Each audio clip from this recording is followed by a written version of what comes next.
Hello, friends. Welcome to the Everyday English with Alex and Ava podcast, where we learn simple, slow, and clear English for everyday life. Before stepping foot in the store, many successful shoppers plan ahead with a list. Ava, why is this simple step so powerful for language learners and everyday life alike? Creating a list not only prevents forgetting essentials, but it also introduces learners to common vocabulary like milk, bread, and eggs. Plus, it encourages the use of practical sentence structures such as do we need and let's buy, which mirror real conversations. That's an excellent point. Lists also help avoid impulse buys, which studies say make up 20% of grocery purchases and make shopping more efficient. Can you share how learners might expand a basic list with new items? Certainly. Start by categorizing your list fruits, vegetables, dairy, grains. Then, use phrases like, we're out of pasta, or let's get some apples. This approach not only reinforces vocabulary, but also models how native speakers organize their thoughts before shopping. Once inside, the layout can be overwhelming, especially for English learners. Ava, can you break down how store sections are typically organized and what vocabulary is useful here? Absolutely. Most stores start with the produce section, then move to dairy, bakery, and packaged goods. Knowing words like aisle, section, and bakery helps. Phrases such as, let's start with produce, or where is the dairy section, make navigation smoother. I like to think of the store as a map, with each section representing a different country. Exploring these countries lets you practice new phrases in context. How can shoppers use this to their advantage when learning English? By treating each section as a mini lesson, learners can focus on targeted vocabulary like fresh in produce or loaf in bakery. This immersive method supports better retention and real-world application.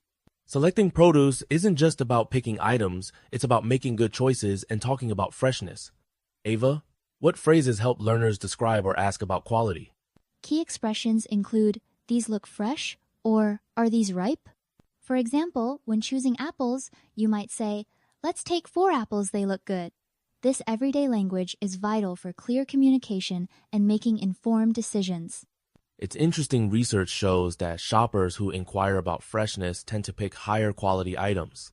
How might learners simulate these scenarios at home to build confidence before visiting a store? Role-playing is effective.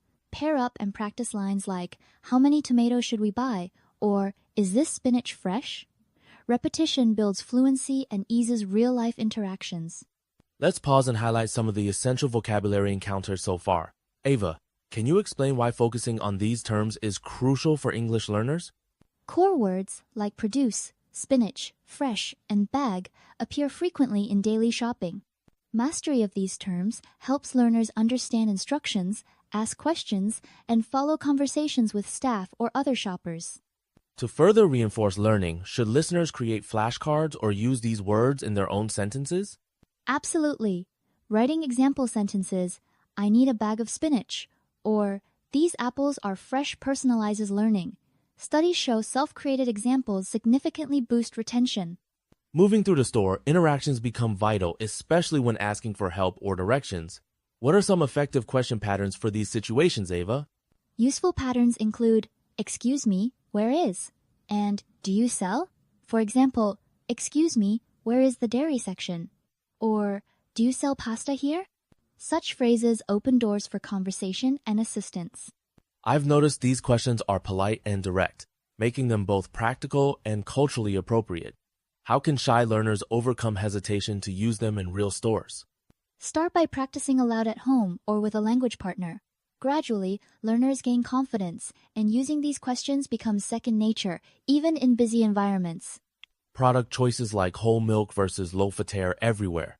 How can English learners practice comparing options and making decisions in the grocery context? Great question. Use adjectives and comparisons. Do you want whole milk or low fat? Or is wheat bread healthier than white bread? These comparisons build descriptive skills and support decision-making in English.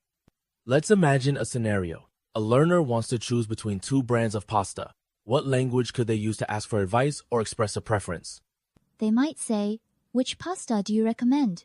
Or, I prefer spaghetti over penne. Expressing preference and seeking input are essential in everyday English. Discussing prices and payment is a big part of any shopping trip. Ava, which expressions should learners focus on to navigate these conversations smoothly? Key phrases include, "How much does this cost?" and "I'll pay with cash." For example, at the checkout, a customer might say, "How much is this bread?" Or, "Can I pay by card?" Learning these lines prepares learners for real transactions. A recent survey found that 67% of shoppers now use digital payments. Should learners practice both cash and card interactions? Definitely. Being comfortable with both ensures learners can handle any situation, whether paying with bills or asking, "Do you accept credit cards?" The checkout counter is often the busy stand, sometimes most stressful part of the trip. What are the key phrases learners should master here, Ava? "Did you find everything okay? And do you need a bag?" are common. Responding with "yes, thank you," or "yes, please" is both polite and expected. These exchanges help learners blend in naturally. Consider a scenario where the cashier is in a hurry. How can learners keep their communication clear and efficient? Stick to short, direct sentences. "Here's 30. Thank you. No bag, please." Practicing these in advance helps maintain composure during quick interactions.